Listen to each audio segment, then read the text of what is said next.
Вот то самое место, где накануне чуть не произошла трагедия. Пятиэтажный дом, к нему одноэтажный пристрой. Это здание относится к местному приходу. По словам священнослужителей, именно здесь накануне мальчики играли, снежками сбивали сосульки. Одна из них упала прямо на 11-летнего мальчика.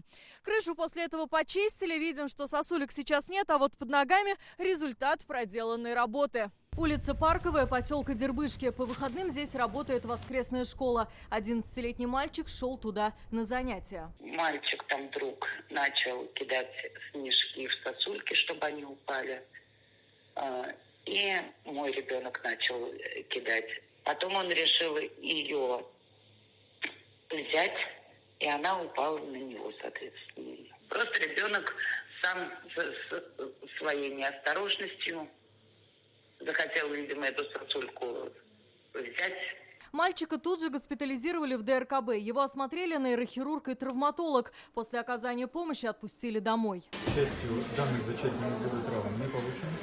При осмотре выявлена небольшая ушибленная ссадина в теменной области, которая потребовала небольшой хирургической обработки, обошлось без наложения швов. Кто должен был вовремя почистить крышу? Этот вопрос мы задали представителям управляющей компании «Дербышки». О произошедшем здесь знают, уже выезжали на место. Ближайшие дома обследовали, то есть в нашей части все чисто, ни на кого ничто не падало.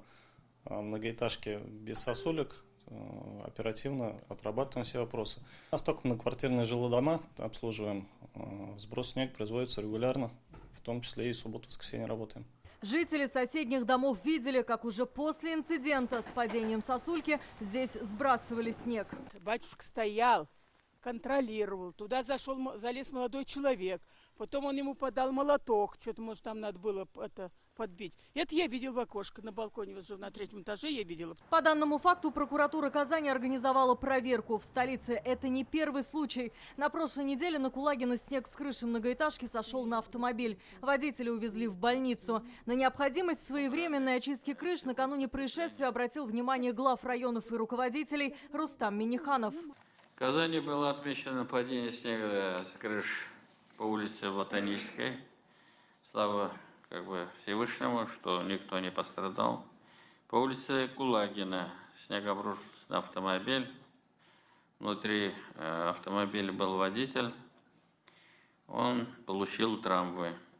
Ну и мы понимаем, что снег не убрали, а если будет потепление, значит, это угроза разрушения зданий и сооружений. Тревогу вызывают не только казанские улицы. В народный контроль пишут жители Лениногорска, Нижнекамска, Альметьевска, Зеленодольска, Кукмара.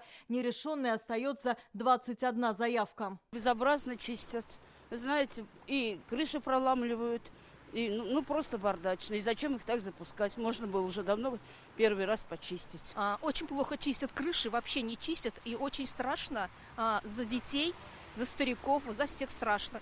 Очень опасно, конечно. Идешь и боишься, что тебе на голову упадет что-то. Вообще, конечно, нужно какие-то силы привлекать, потому что не справляются с таким количеством снега власти. МЧС просит обходить крыши домов с наледью, парковать автомобиль на безопасном расстоянии и не ходить в наушниках на улице, чтобы услышать грохот падения снега. Алия Хайрудинова, Рамзиль Гарипов, ТНВ, Казань.